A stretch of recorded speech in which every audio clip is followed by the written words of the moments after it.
Hello students, I am Hasina Bibi, Assistant Professor CSE Department, Rohini College of Engineering and Technology. This is the video presentation for the subject Operating Systems, and we are going to see a topic from the first unit.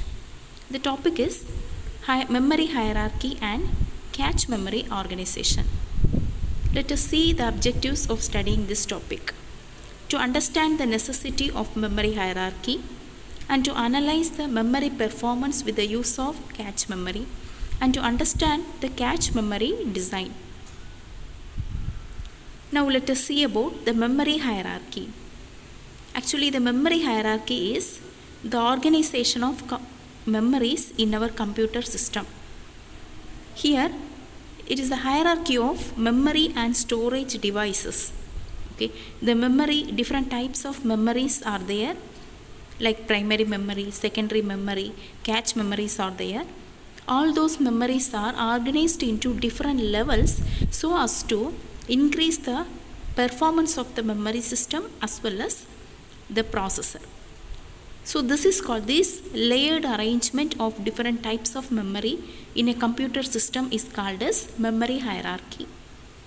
Okay, so normally every memory having three key characteristics. They are capacity of the memory, access time and cost. Capacity means the memory capacity, that is how much data can be stored into the memory. That is called as capacity of the memory. Then access time is time required by the CPU to get access to one particular memory location and to take the data from that location. That time is called as access time. And the another one important characteristic is cost. Cost means it may be the manufacturing cost or purchasing cost of one particular memory chip. So these three characteristics are called as trade-off. Okay, cost, capacity and access time. The main aim of arranging the memory hierarchy is to get the balanced amount of cost, capacity and the access time. Okay, the memory hierarchy is employed to balance this trade-off. So normally the memory hierarchy, the levels of memory ranges from the slowest but high capacity auxiliary memory to the fastest but low capacity cache memory. Okay, the auxiliary memory means secondary storages, that will be slowest memories, and the high cache memory and the primary memories are fastest memories. So this is actually the memory hierarchy, memory layered arrangement. Here we can see three major layers. The inner layer is called as inboard memory and the middle layer is called as outboard storage. Outer layer is called as offline storage. The first layer consists of registers, cache memory and main memory.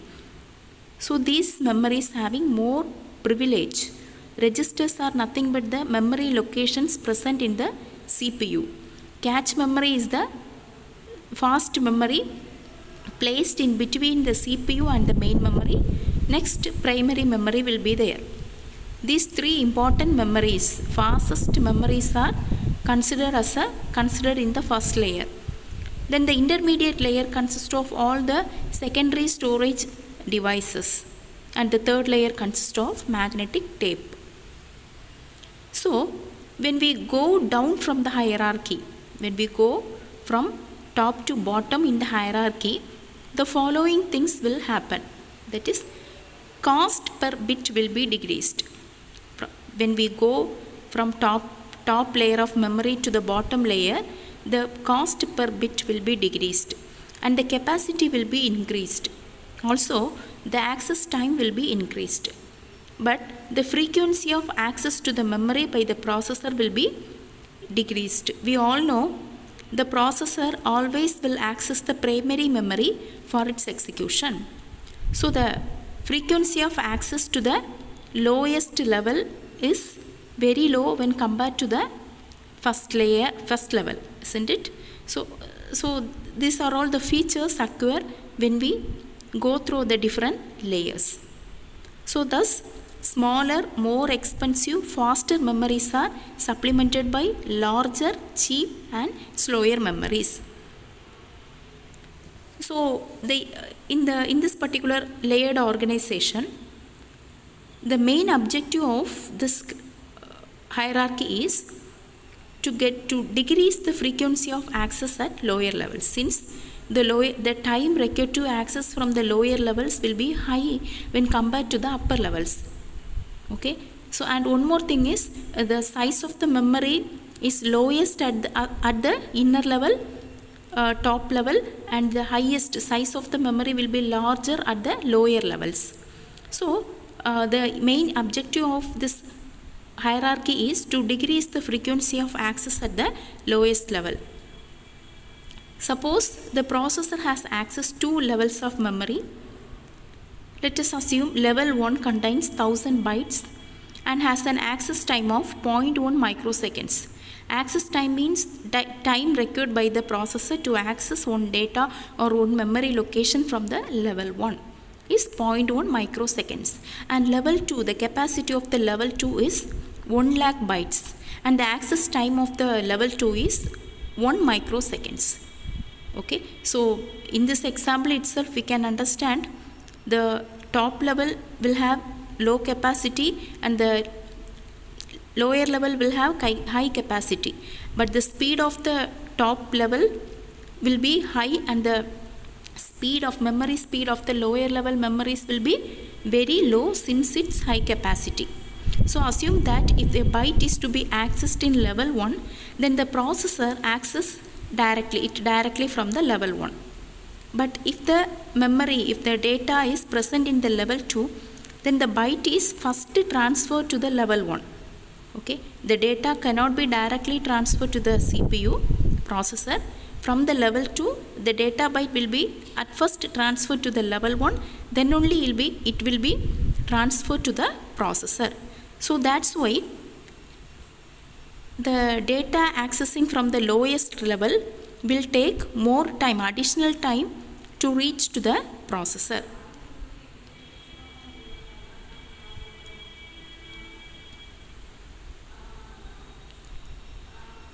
Now again we are going to analyze this memory performance with the help of one diagram, that is one curve. The curve shows the situation of memory accessing, that is the average access time to a two-level memory system. The average access time is calculated with the help of one parameter called hit ratio.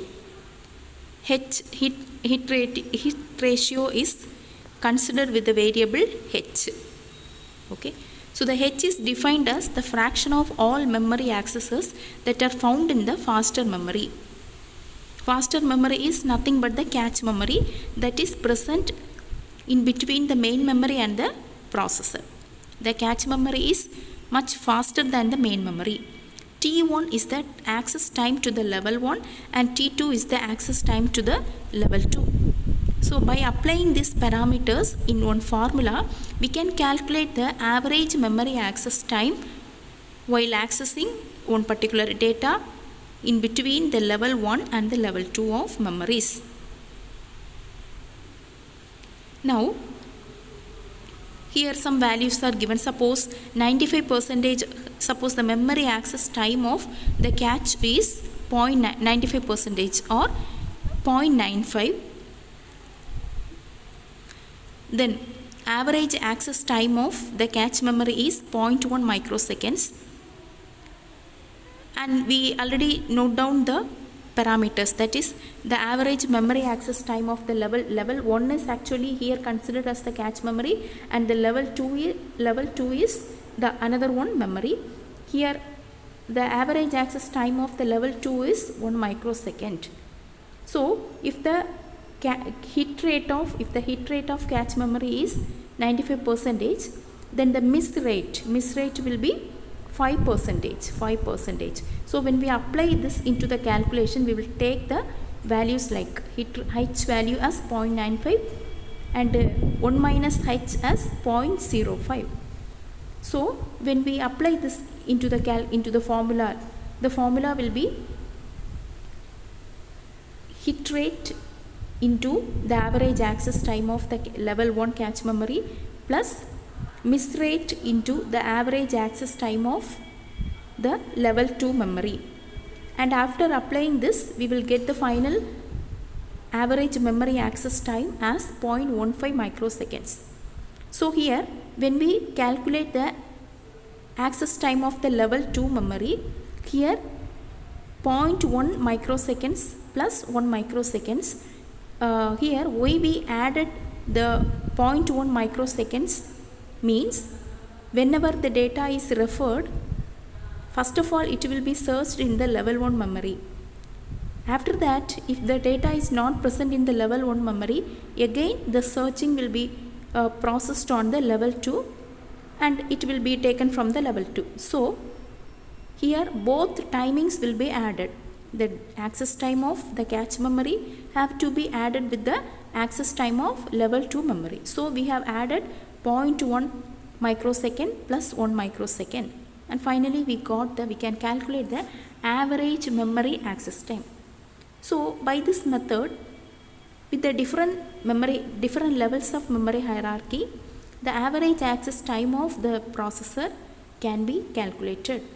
So, and our aim is the aim of organizing the different memory hierarchies are to speed up the time, that is to reduce the average memory access time.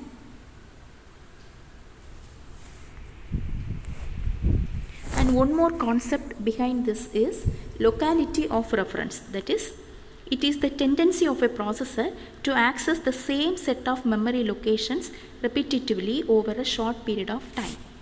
So this is one of the concept which will be taken as the parameter while organizing the memory, that is locality of reference.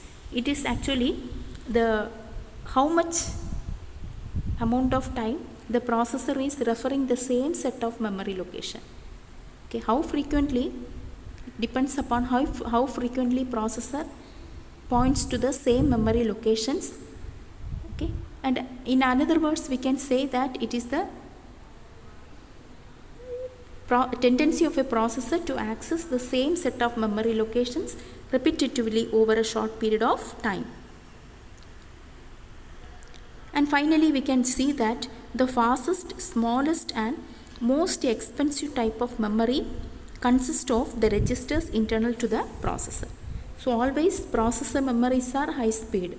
Processor memories are otherwise called as registers. Okay, they are fastest, smallest, but they will be more expensive. And main memory is the next memory behind to the processor. It is the principal internal memory system of the computer. Here each memory, the main memory will be divided into many memory locations. Each location will have a unique address. Okay, and main memory will have one additional cache memory along with that. The cache memory will be very small when compared to the main memory. The only frequently accessed data items will be kept in the cache memory, that is the original copy will be in the main memory. The one copy of some data item, one copy of some data from the main memory will be kept in the cache memory for the easy access of CPU. Okay, the cache memory will be high speed when compared to the main memory. The cache memory will not be visible to the programmer, instead it will be visible to the processor. So during the execution, the processor will search the data locations at first into the cache memory. If the data is available in the cache memory, it will be fetched. Otherwise, the search operation will be forwarded to the main memory. Normally, data will be stored permanently in the external storage devices, which is most commonly they are hard disk or removable media such as removable disk, tape and optical storage. The external non-volatile memory is otherwise called as secondary memory or auxiliary memory. They will provide the permanent storage of data items. And hard disk is used to provide an extension to the main memory. So the hard disk can be called as virtual memory. Okay, So since the capacity of the main memory is very low, if we want to get more memory capacity, we can extend the memory with the help of hard disk. So the hard disk can be used as a virtual memory.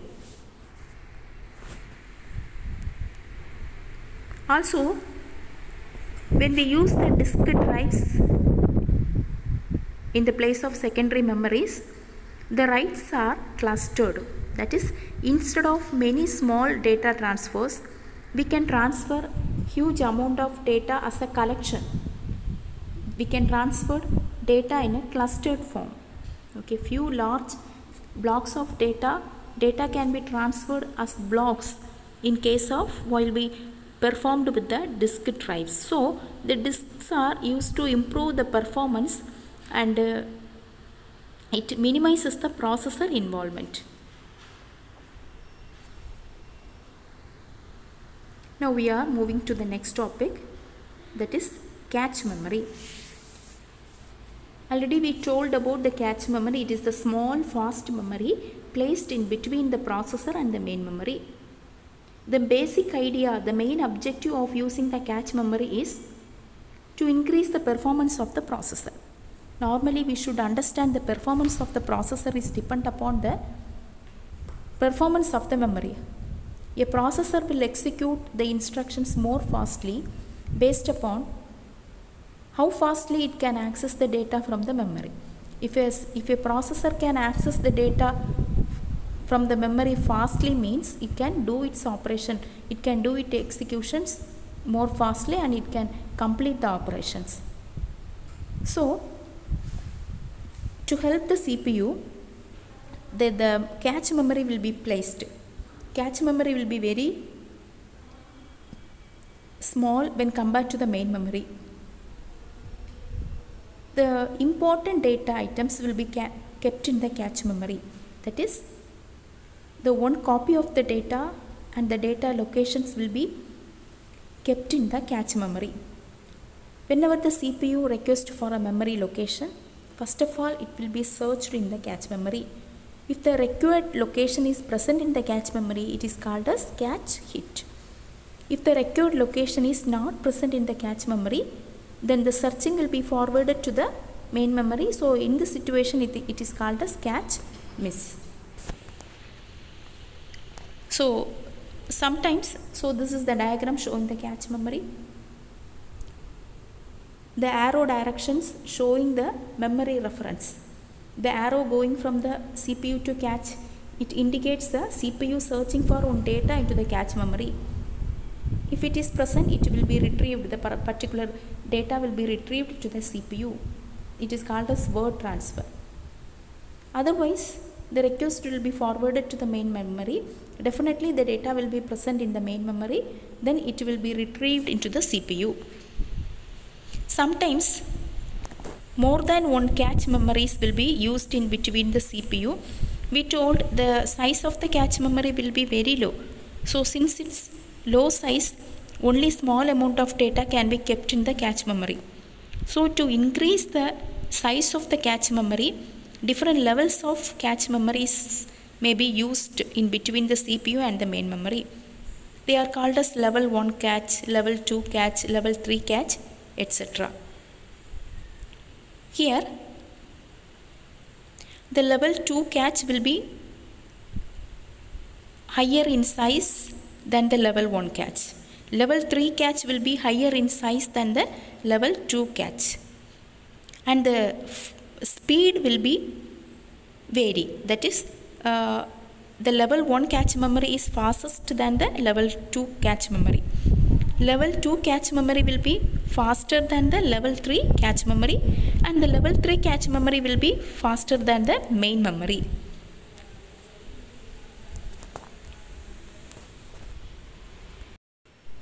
And cache memory contains the copy of the portion of main memory, and already we told cache hit is the occurrence of data in the present in the cache memory. That is, if the searched memory location is present in the cache memory, it is called as cache hit. Otherwise it is called as cache miss. and the level 2 cache is lower and larger than level 1 cache. Level 3 cache is lower and larger than the level 2 cache. Okay. If here the main memory will be divided into many memory locations, each memory location will have unique address by which it will be referred by the CPU. So if the main memory consists of up to 2 power n addressable words, and with each word having a unique n bit address. Okay, if the here 2 power n is the number of memory locations in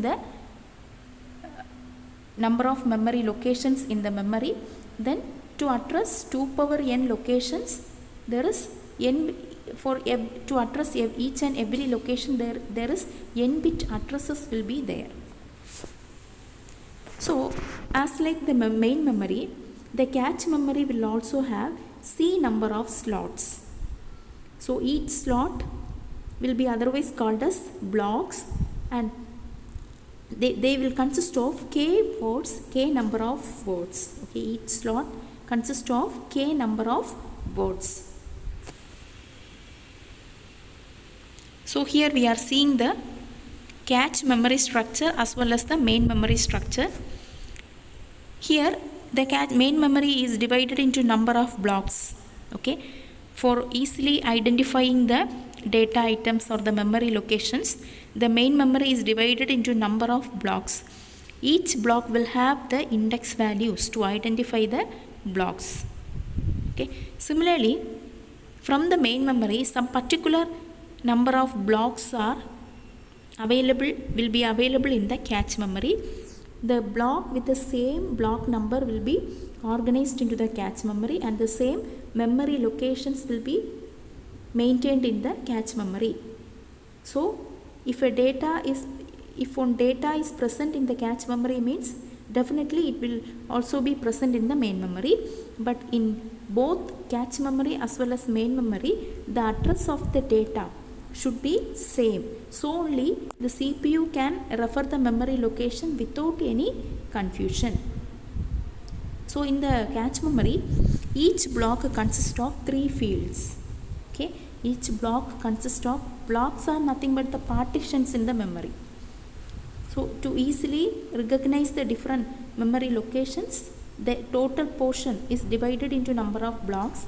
Each block consists of 3 fields. The first field is index field.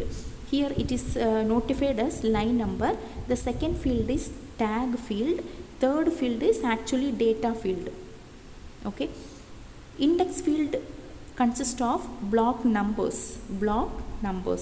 Tag field is used to represent the memory locations actually present in this particular block.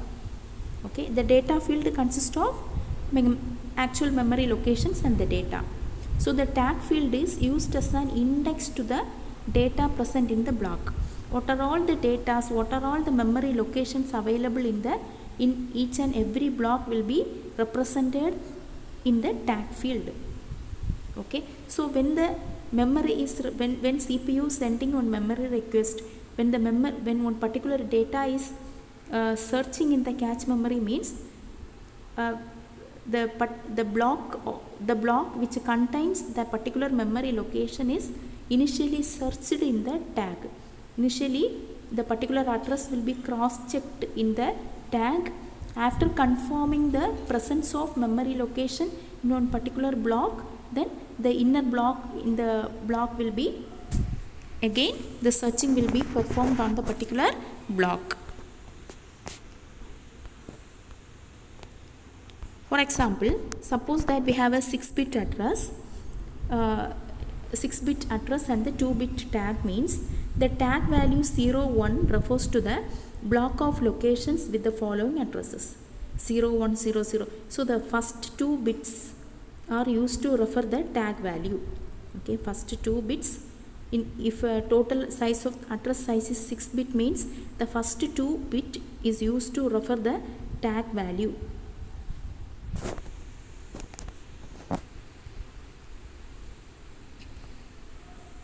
Next we can see how the read operation is performed in the cache memory.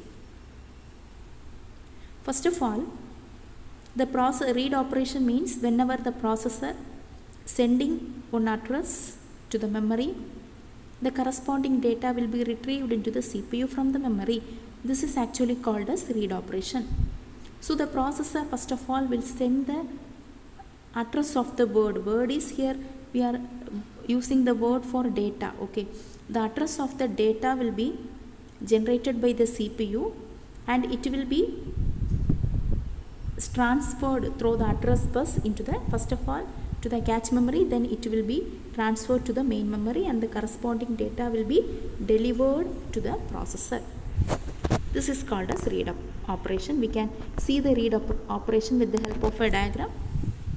So we are seeing one flowchart diagram for read operation. So at first CPU generating the address.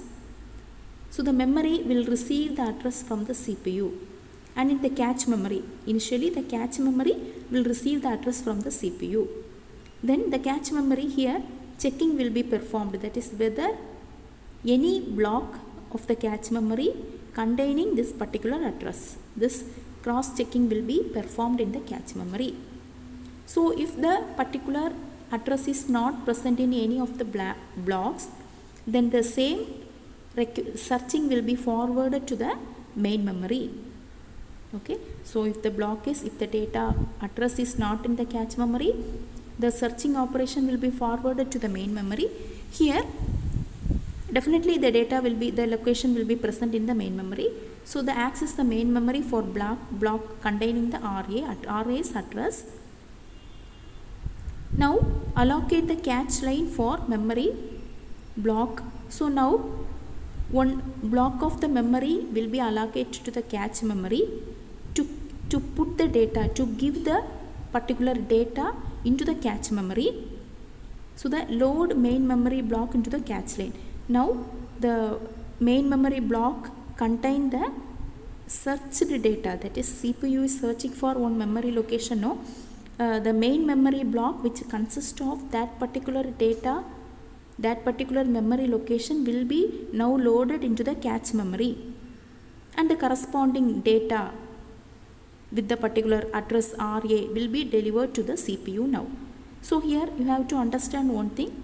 If the memory searched address or the search data is present in the main memory, it will be first of all loaded into the cache memory, then only it will be retrieved to the CPU.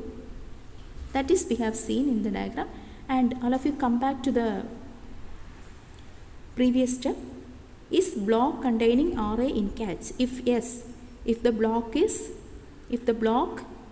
consists of the particular address searched by the CPU is present in the cache memory, then easily we can the particular data addressed data will be retrieved and delivered to the CPU.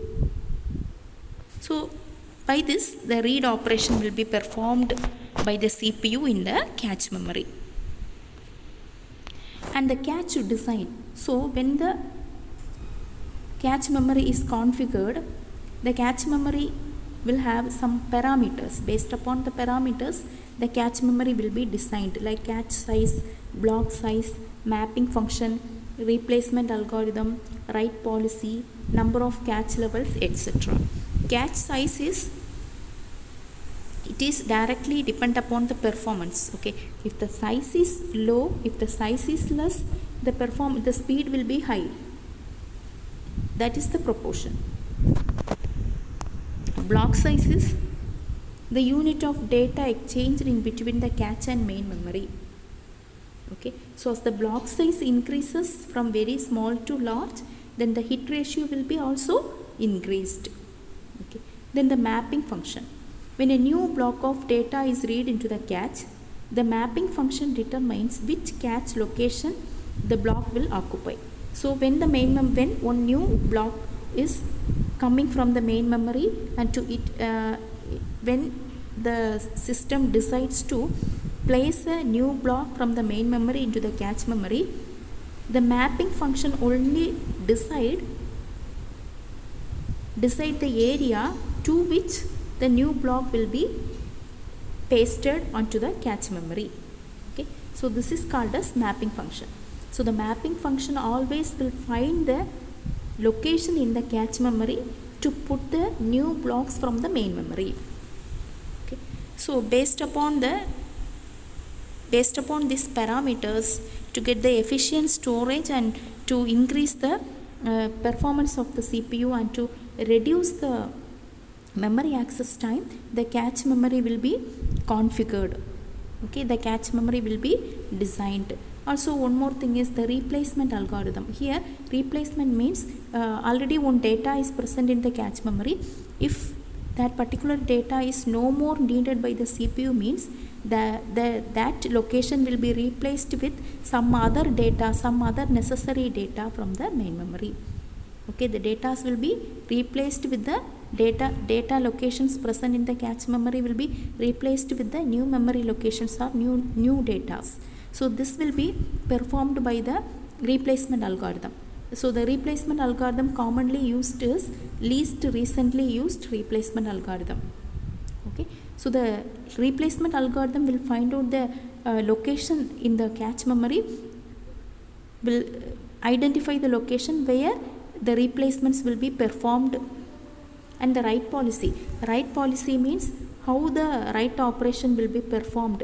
Since read operation is very easy, that is, if the CPU wants to read on data, means either it can be the same data will be present in the cache memory as well as the main memory. So either the data, if the data is present in the cache memory, either it can be read from the cache memory and no need to do anything on the primary memory. But if the CPU is writing on data to the updating the data to one particular memory location, means if the memory location is available in the cache memory,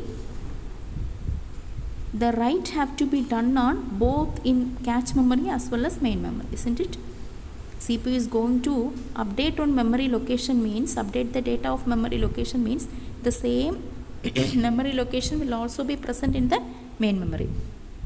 So the same write operation have to be performed on both cache memory as well as main memory.